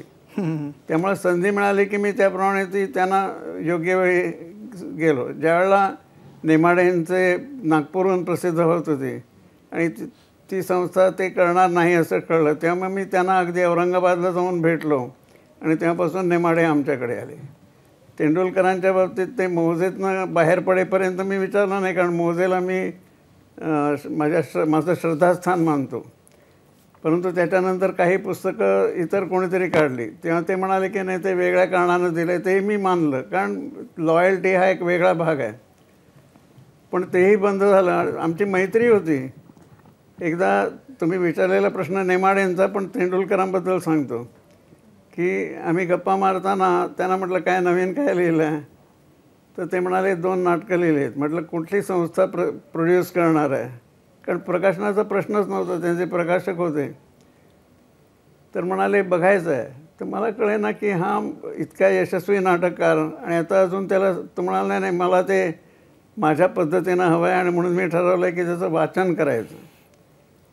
तर मी त्यांना म्हटलं की मग आपण असं करूया, तुम्ही वाचन किती ठिकाणी करणार आणि प्रत्येक ठिकाणी 30-40 लोक येणार, त्याच्याऐवजी आपण याची ऑडिओ कॅसेट करूया. आणि त्याप्रमाणे आम्ही ती केली. आणि Tendulkar the author, Tendulkar the director आणि तेंडुलकर द ॲक्टर हे वॉज अ वंडरफुल कॉम्बिनेशन. ते ग्रेट आहेत ते तर त्यामुळं ती निघाल्यानंतर आम्ही पण काय झालं की पुस्तक विक्रेते कॅसेट ठेवायला तयार नव्हते. तर मी त्यांना म्हटलं तर आपण पुस्तकं काढूया. आणि असं करता करता त्यांची सगळी 28 पुस्तकं आम्ही प्रसिद्ध केली. तर योग्य वेळ साधून मी दुसऱ्याकडनं पुस्तकं काढून घेणं हे मी कधी केलं नाही, पण असं संधी आल्यानंतर मात्र ती मी घेतली. आता बोलता हिंदूसाठी खूप मोठी प्रतीक्षा करायला लावली. तुम्हाला किती वेळ वाट बघायला लागली? तुमचं त्यांचं काय कसं संभाषण व्हायचं? किती दिवस वाट बघायची?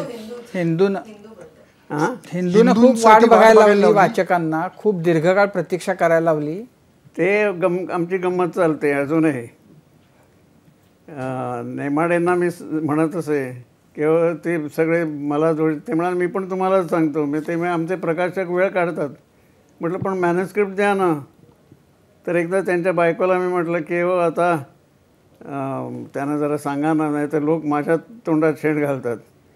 ते बाई म्हणाले छे आता मुलाचं लग्न करायचं आहे. म्हटलं लग्न कोणी करतो, पण कादंबरी तेच लिहू शकतील. त्या बाईंनी मला उलटं सांगितलं की नाही फक्त लग्न बाबानेच करून द्यायचं असतं, कादंबरी कोणीही लिहितो. पण आता मग तो हिंदूचा पुढचा भाग यायचा असं आपण कायम बातम्या ऐकत असतो, तो येणार आहे का? नेमाडेंनी तुम्हाला दिलंय का? दुसऱ्या भागाचं अजून कुठे हातात येत नाही माझ्या. म्हणजे त्याच्यासाठी प्रतीक्षा. त्यांनी जर म्हटलं की पॉप्युलर वेळ लावतोय तर माझी तयारी आहे त्याला, परंतु त्यांनी लिहिलं पाहिजे काहीतरी. तुम्ही आत्ता बोलताना मगाशी म्हणालात की मौज हे श्रद्धास्थान आहे, पण तुम्हाला जेव्हा तुम्ही फार ॲक्टिव्हली होतात तेव्हा तुमचं स्पर्धास्थान होतं का कोणी? असं झालं नाही. याचं कारण असं की मी अगदी 17-18 वर्षाचा होतो तेव्हा मौजेत जायला लागलो. आणि 1-2 वर्ष मी गमतीनं म्हणतो की मी मौज विद्यापीठाचाच स्नातक होतो. म्हणजे कॉलेजला सुद्धा जात नसे. माझं वर्षही गेलं फुकट. पण मौजेत मी किरकोळ काहीतरी लिहित होतो, तिथं हे लेखक भेटत होते. म्हणजे माझं सगळं शिक्षण हे मौजेतच झालं. आणि त्यामुळं मी त्यांना गुरुच मानतो. सगळं पटलं असं नाही. आमची भांडणंही झाली. आत्ता त्यांचं एक त्यांच्या जन्मशताब्दीच्या निमित्तानं पुस्तक, त्याच्यात मी प्रदीर्घ लेख लिहिलेला आहे आणि त्याच्यामध्ये चांगले आणि वाईट सगळे मुद्दे मांडलेले आहेत.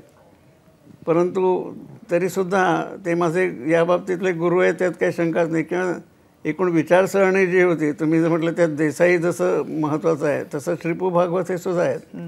नाही, मी असं म्हटलं की ते तर श्रद्धास्थान झालं, पण तुमची म्हणजे हे आपले स्पर्धक आहेत असं कोणाच्याबद्दल झालं? याला एक थोडं वेगळं उदाहरण देतो. माझ्या वडिलांनी लॅमिंग्टन रोडला दुकान सुरू केलं. त्याच्या शेजारी जेव्हा दुकान होणार होतं त्याचं उद्घाटन वडिलांच्या हस्तेच व्हायचं. मी त्यांची अशी श्रद्धाच होती की हे स्पर्धक नसून त्याच्यामुळं उलट दोघांचाही धंदा वाढतो. आणि हे कुठेतरी त्यांनी म्हटलेलं माझ्या डोक्यात होतं. आणि आजही कोणी नवीन प्रकाशक, म्हणजे आता मी निवृत्तच हे सोडा, पण नवीन चांगला प्रकाशक असेल तर मी त्याला मदत करायला नेहमीच तयार असतो. नाही, पण असं तर कधीतरी झालंच असेल ना की हे पुस्तक आपल्याकडे यायला पाहिजे आणि कोणीतरी पळवलं? क्वचित. पण मी सांगितल्याप्रमाणे मी मौजेच्या लेखकांना शक्यतो हात लावला नाही. 1-2 लेखक असं आलेत की नंतर माझ्याकडे आले, उदाहरणार्थ दिलीप चित्रे असतील किंवा इंदिरा संत, पण त्याला कारणं वेगळी झाली. ते प्रत्येक सांगण्यासारखं नाही, पण ते मी त्यांच्याकडनं ओढून आणलं वगैरे असं कधीच झालं नाही. पण मग असं जेव्हा मौज सोडून बाकीच्या जिकडनं कुठून ओढून आणले तेव्हा त्यांच्याबरोबरचे संबंध कटुता आली नाही? कारण कुठेही ते तुमच्याशी असं तसं ते शाळेकरांची सगळी नाटकं आम्ही केले, तर त्यांची आधी ज्यांनी केली होती त्यांना ते शक्य नाही. आणि ते आळेकरांनी खात्री करून घेतली आणि त्यांची इच्छा होती म्हणून मग आम्ही प्रसिद्ध केले. नाहीतर या बाबतीत आम्ही फार. पण असं की कधी त्याच्यामुळं म्हणजे एकूण तुमचं व्यक्तिमत्व आणि तुमचा स्वभाव बघता असं की कुणाशी तसं काही वाजण्याचा प्रश्न नाही आहेत, पण असं काही झालं होतं का कुठल्या संस्थेच्या बरोबर की मतभेद झाले, कटुता निर्माण झाली, अकारण काही गैरसमज असतील, दुरावा निर्माण झाला? थोड्या म्हणजे अगदी माझ्या जवळच्या लोकांशी सुद्धा दुरावा निर्माण झाला असेल, परंतु ते अशा कारणासाठी नाही, ती काही वेगळी कारणं असू शकतील. अच्छा. सर, पुस्तक आणि लेखकांच्या जगातून थोडंसं बाहेर जाऊया, कारण तुम्ही चांगली नाटकं आणि सिनेमा पण पाहिले. ते पाहिलं म्हणजे तुम्हीच सांगितलं, इनग्रिड बर्मनचं तुम्ही नाटक पाहिलं, तुम्ही ग्रेसांचं उदाहरण राजीवच्या प्रश्नातून आलं. पण जेव्हा दिलीप कुमारला ऐकलंय किंवा दिलीप कुमारविषयी वाचलंय, तेव्हा त्याने त्याच्या अपयशातून बाहेर पडण्यासाठी काही अभिनेत्यांचे किंवा अभिनेत्रींचे पिक्चर बघितले. त्यात पहिलं नाव आहे इनग्रिड बर्मन, जिचे 21 वेळा पिक्चर पाहिला, जेम्स स्टुअर्ट 9 वेळा पाहिला, पॉल म्युनी पाहिला, गॅरी कुपर पाहिला.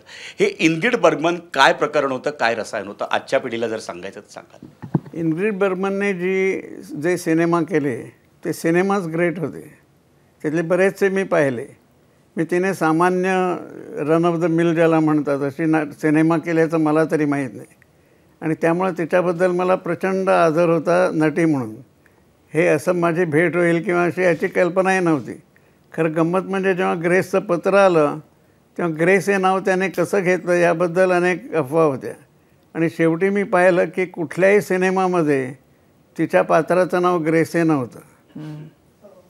कुठल्या तरी एका सिनेमामध्ये तिचं एक वाक्य होतं किंवा तिच्याबद्दल कोणीतरी म्हणतं की शी लिव्ड इन ग्रेस, आणि तेवढं या कवीला पुरलं. कवीला काही काय अपील होईल सांगता येत नाही, आणि त्यामुळे त्याने ते नाव घेतलं.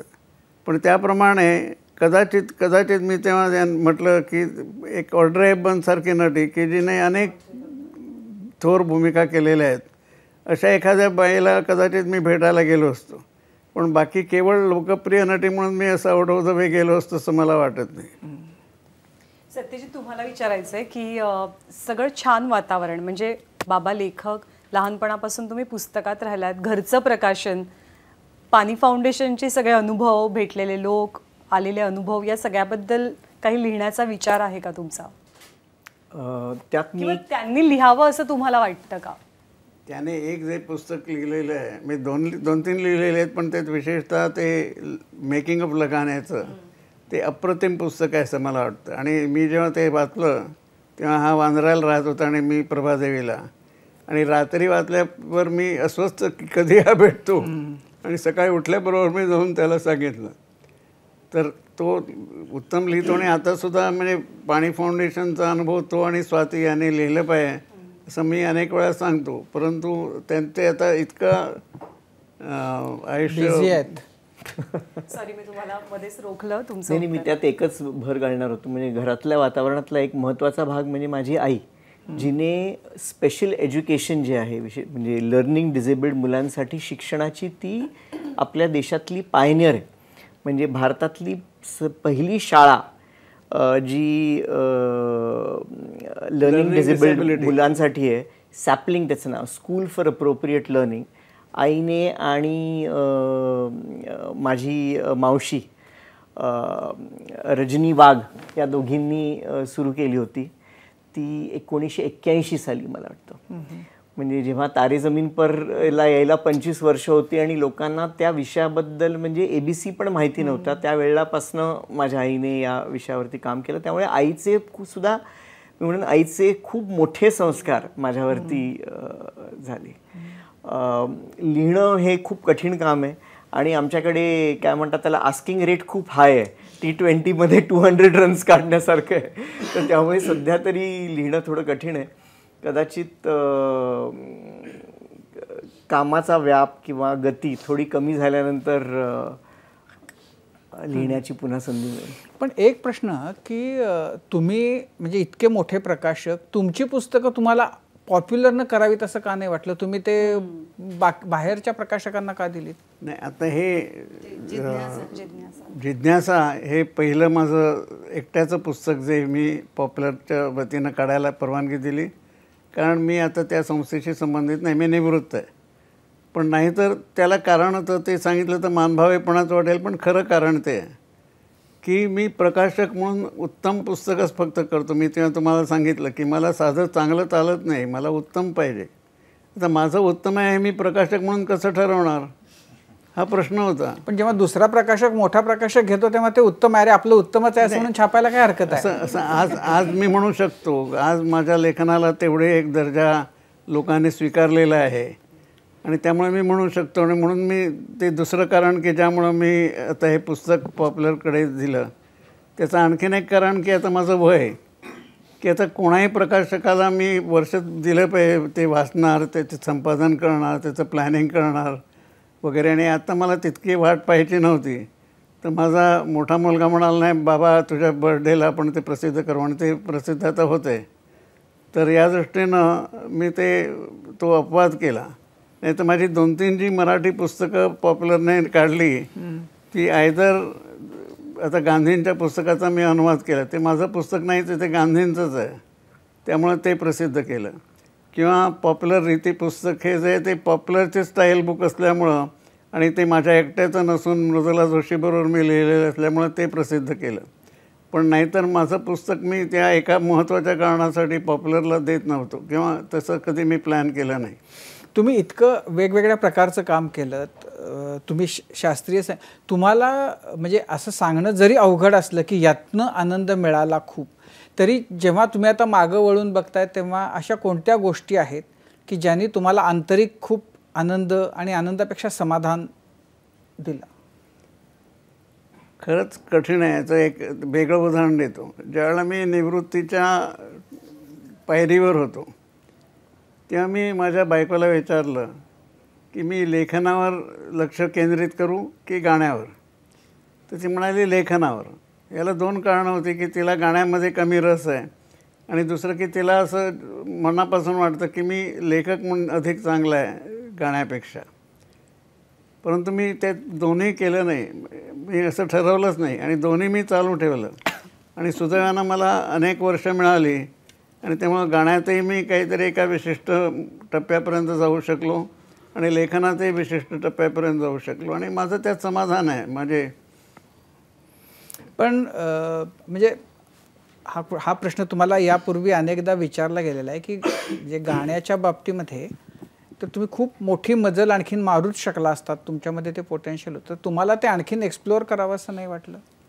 शक्यच होती, पण मग बाकीच मला सगळ्यातच रस असल्यामुळं मग हे केलं तर ते नाही आणि ते त्यामुळं एक ना धड भाराभर चिंध्या हाच माझ्या आनंदाचा भाग राहिला. सत्यजित, म्हणजे आता आपण संपवताना तुला असं काही आहे का की जे तुला कट्ट्याच्या माध्यमातून त्यांना विचारावंसं वाटतं किंवा ज्याच्याबद्दल उत्सुकता आहे किंवा त्यांनी ते सांगावं आवर्जून असं तुला वाटतं? That's a tough one. नाही, मला माझ्या दोन्ही मुलांनी विचारलेले 2 प्रश्न, कारण त्यांच्या इंटरेस्टप्रमाणे. माझ्या मोठ्या मुलाला पेंटिंगमध्ये खूप इंटरेस्ट होता. तो म्हणाला, बाबा तुला पेंटिंगमध्ये कधी वाटलं नाही का? म्हटलं मी तिथं आर्ट गॅलरी आमच्या कॉलेजच्या समोर होती, ती अनेक पाहत असे किंवा जगात कुठेही गेलो तरी मी तिथे अगदी आवर्जून पेंटिंग्स पाहतो. आणि विशेषतः परदेशच्या गॅलरीज पाहिल्यानंतर पेंटिंग चांगलं म्हणजे काय हे जसं तुम्ही साहित्याबद्दल म्हणाल ते मला थोडासा अंदाज आला. परंतु एक माणूस किती गोष्टी करणार म्हणून मी त्याकडे फार लक्ष केलं नाही.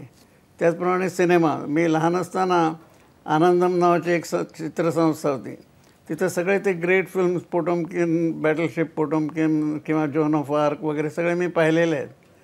परंतु ते त्यात किती आत शिरू शकतो, तर जसं त्याचा प्रिंटिंग टेक्नॉलॉजीमध्ये जे फरक होतात ते लक्ष घातलं तर मला कळतील, परंतु मी म्हटलं आता हे करत बसणार नाही मी.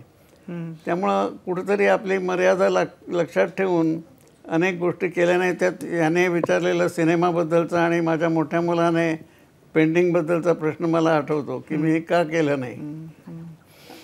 एकूण आत्ताची जी स्थिती आहे, जे सत्यजित तोपर्यंत तुला जरा वेळ मिळावा म्हणून मी विचार, आत्ताची एकूण जी स्थिती आहे आणि टेक्नॉलॉजी इतकी बदलती आहे, आता ते ChatGPT आणि सगळंच बदललं आहे. म्हणजे एकूण हा जो पुस्तकाचा व्यवसाय आहे ह्याचं भविष्य तुम्हाला आत्ता काय दिसतंय?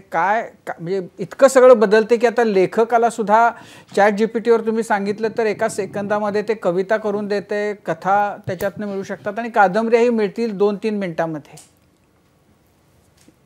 खरं कलेची व्याख्या कोणीतरी केली होती की ते जाणीवपूर्वक केलेलं क्रिएशन हीच कला आहे.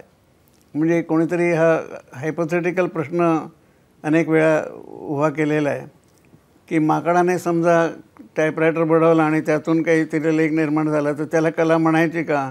तो चुकून जरी झाला तरी त्याला कला म्हणायची नाही. याचं कारण ती जाणीवपूर्वक केलेली सृजनशील कृती नाही. तर त्यामुळे हे इथं तुम्ही जे टेक्नॉलॉजिकल म्हणता त्याच्यात मला मुळीच आकर्षण नाही. मी जुनाट असेन या बाबतीत, परंतु मी फक्त, आणि दुसरं एक छोटीशी गोष्ट सांगतो, मी एकदाच फक्त विचार केला की मला प्रकाशक नाही व्हायचं, कारण मला त्यावेळेला शिक्षक व्हायचं होतं आणि मी ऑक्सफर्डला वगैरे शिकून येऊन पुढे प्रोफेसर होणार होतो. तर तेव्हा मला माझ्या एका प्रोफेसरने सांगितलं की तुला वाटत असेल की प्रोफेसर म्हणून तू काहीतरी फार मोठं करू शकशील, तर मला इथं पाट्या टाकाव्या लागतात, तू प्रकाशक म्हणून अधिक चांगलं काम करू शकशील.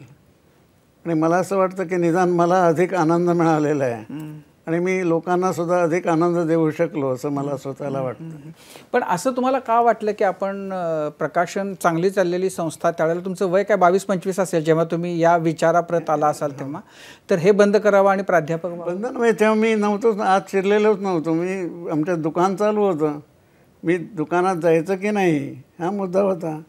ते म्हटलं नाही, मी प्रोफेसर होतो. पण दुकानात आता असं आहे की ते त्या काळामध्ये जिथं साधारण 100 लोक काम करणारं असं ते दुकान होतं. म्हणजे आज तर कुणी इथं कल्पनाही नाही करू शकत की ते किती मोठं दुकान असेल. ज्या दुकानामध्ये 100 सेल्समन आहेत असं पुस्तकांचं दुकान म्हणजे केवढं प्रचंड असेल, तर त्या दुकानाचे तुम्ही मालक होतात. तर ते सगळं घरचं असताना ते सोडून आपण शिक्षकी व्यवसायात जावं असं का वाटलं? म्हणजे हेच करावं असं का नाही वाटलं? कारण शिकणं आणि शिकवणं याबद्दल मला जे आकर्षण आहे त्यामुळे मला ते वाटलं. आणि पुढं जेव्हा तेच काम मी प्रकाशक म्हणून करू शकतो अशी खात्री पडली, तेव्हा मी इथं आलो. आता अशी दुकानं, म्हणजे आता ते सगळं इतकं इतिहास जमा झालं आणि आता तर नवीन मुलं तर त्याची कल्पना नाही करू शकत की पुस्तकांची अशी दुकानं असायची. म्हणजे स्ट्रँड वगैरे आत्ता आपल्या डोळ्यासमोर हे सगळं भूतकाळात जमा झालेलं बघायला मिळतंय. ह्या सगळ्या व्यवसायाचं भवितव्य तुम्ही कसं पाहताय? एक तर छापील पुस्तकं संपली यावर माझा विश्वास नाही. म्हणजे ज्या देशामध्ये ई बुक्स किंवा बाकी टेक्नॉलॉजी खूप ॲडव्हान्स्ड आहे तिथंसुद्धा अजून पुस्तकं आहेत आणि आपल्याकडे सुद्धा पुस्तकं आहेत. मध्ये माझी नात जी केम्ब्रिजमध्ये तिनं PhD केलं, तिला विचारलं तुम्ही फक्त पुस्तकं वाचली का?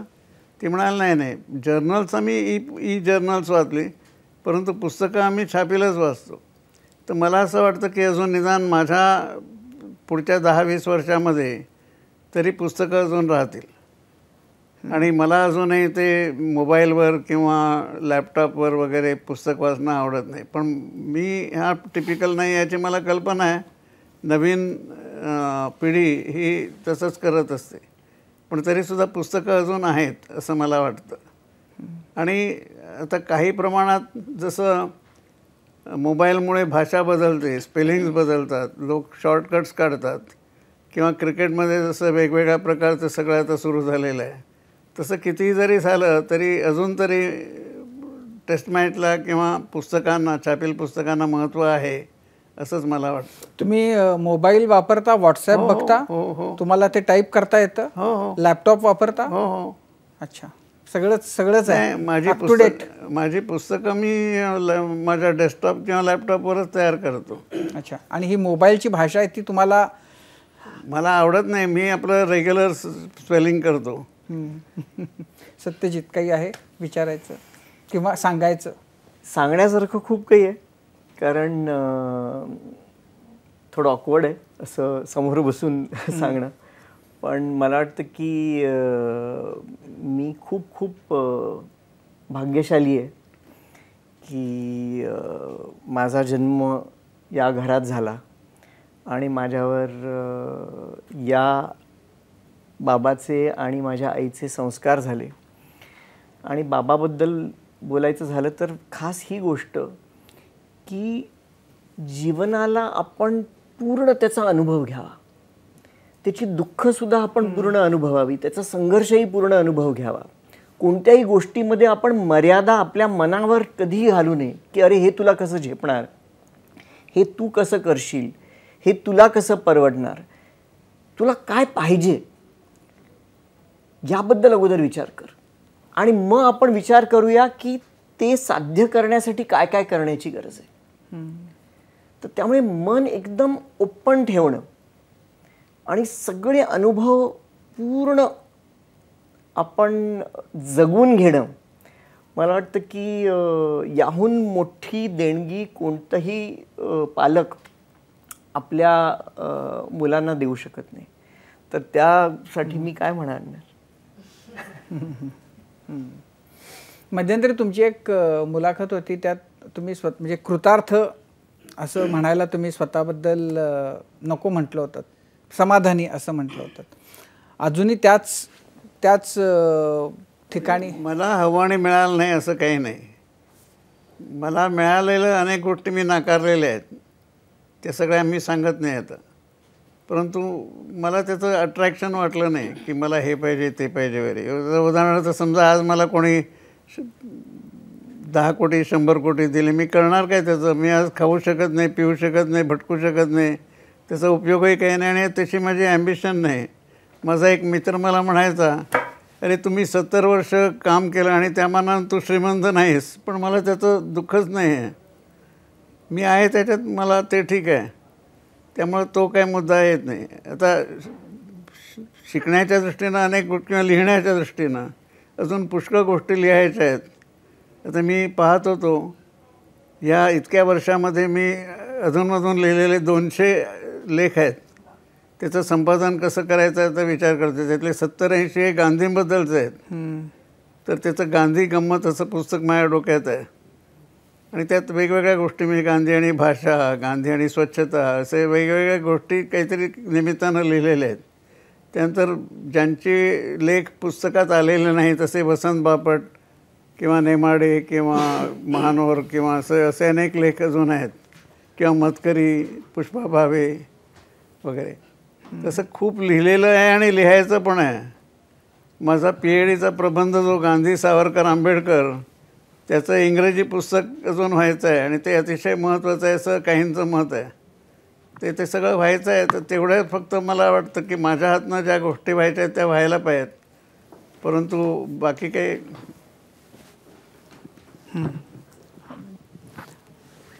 नाही. तर तुमचं वाक्य पूर्ण करा. तो मला तिकडनं सांगतो की काहीतरी म्हणा. नाही, काहीतरी नाही. मला यायच्या आधी जेव्हा वाचलं तेव्हा तुम्ही आनंदी आनंदकडे आम्ही बालगीतासारखं म्हटलं, पण तुम्ही ते रागदारीत म्हटलं, तेव्हा मला त्याच्याविषयी कुतूहल आणि ते ऐकायचं. नाही, आनंदी आनंदकडे नसेल तर मी दुसरं एक काहीतरी म्हणून दाखवतो. लगन लागी मोहन सो सत्य वचन दुःख न करन सबही लोग अपने जन लागी मोहन सो दिन रैनानंद नंदन मोहन वचन करत मदन सब सन्मति लागे जागे मोहन सो. ही परमेश्वरी रागातली एक बंदिश आहे आणि ही मी मुद्दाम म्हटली कारण याच्यात माझं गांधी प्रेमही आहे, हे शब्दही माझे आहेत, ही रचना माझी आहे. या सगळ्या दृष्टीनं म्हणून मी मुद्दाम ही म्हणून दाखवलं. तुम्ही किती समृद्ध आयुष्य जगता, म्हणजे एकमेकांच्या सहवासात सुद्धा आणि त्या पुस्तकांच्या माध्यमातून सुद्धा, आणि तो समृद्धपणा तुम्ही तुमच्या वाचकांपर्यंत पोहोचवता. आणि खूप एक छान गोष्ट मला नमूद करावीशी वाटेल की खूप स्पर्धात्मक युगामध्ये आपण आहोत. आपण खूप कॉम्पिटिशनमध्ये स्वतःला झोकून टाकलं आहे. पण तुम्ही जो मध्ये किस्सा सांगितला त्याच्यावर लक्षात आलं की स्पर्धेत न पडता सुद्धा आपल्याला जिंकता येतं. ते कसं जिंकायचं हे आपलं काम ठरवतं. तुम्हाला उत्तम आरोग्य लाभो आणि अजून छान काम तुमच्या हातनं होत राहो, चांगलं लिखाण घडत राहो तुमच्याही हातनं. तुम्हाला दोघांनाही शुभेच्छा आणि मनापासून आभार आज कट्ट्यावरती आल्याबद्दल. नमस्ते. आणि यानंतर माझा कट्ट्यावरती आता वेळ झालेली आहे इथेच थांबण्याची. ताज्या बातम्यांसाठी पाहत रहा ABP माझा. ABP माझा, उघडा डोळे बघा नीट.